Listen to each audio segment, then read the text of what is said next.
Hello everybody.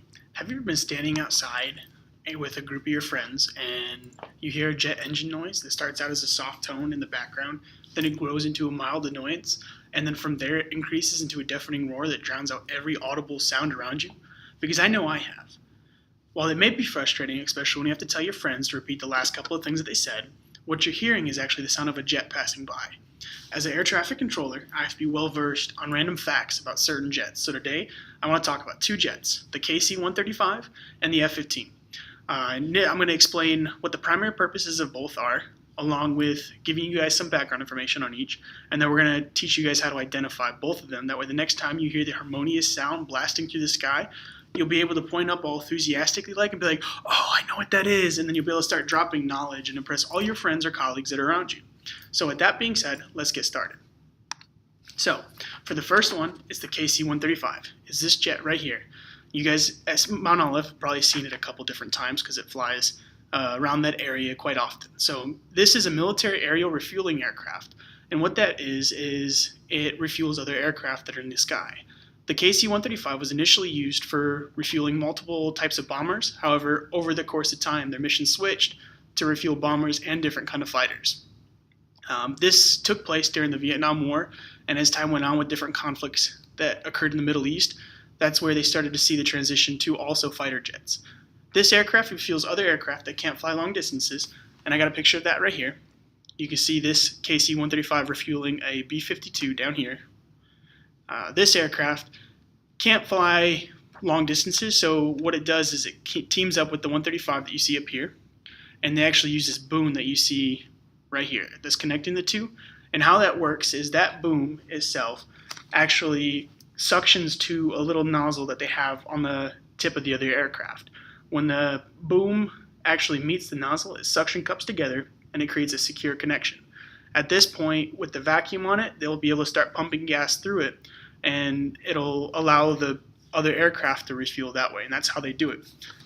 So with that being said, the air forces that actually use the KC-135 are the Chilean Air Force, the French Air Force, the Republic of Singapore Air Force, the Turkish Air Force, and of course the United States Air Force. This aircraft saw its first flight in 1956, but it actually wasn't used by the United States Air Force until 1957. The KC-135 can be identified by the four engines that you see on the wings right here. That is the dead giveaway. Also, if you look at the symmetrical body, it is the same size from the tip of the aircraft all the way to the tail. Also, the KC-135 can be identified by the boom on the back.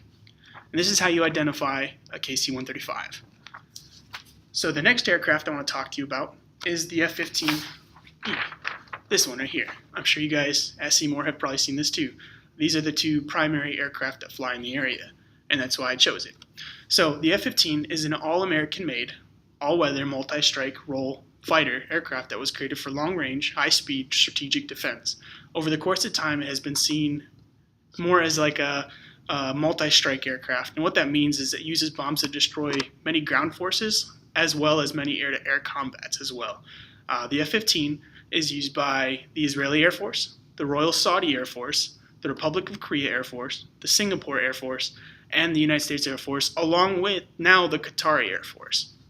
The F-15E itself saw its first flight on 11 December 1986 and was actually introduced to the United States Air Force in 1988.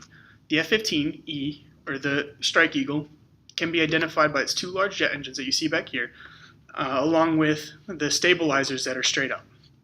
This is primarily how you identify an F-15, but also if you look at the intakes, this picture is hard to see it, the intakes are actually more of a boxy look, and that's how you can identify them as well. So in conclusion, we went over and discussed with the KC-135 and the F-15R. So I gave you guys some pretty stellar facts about them, and I also taught you guys how to identify them.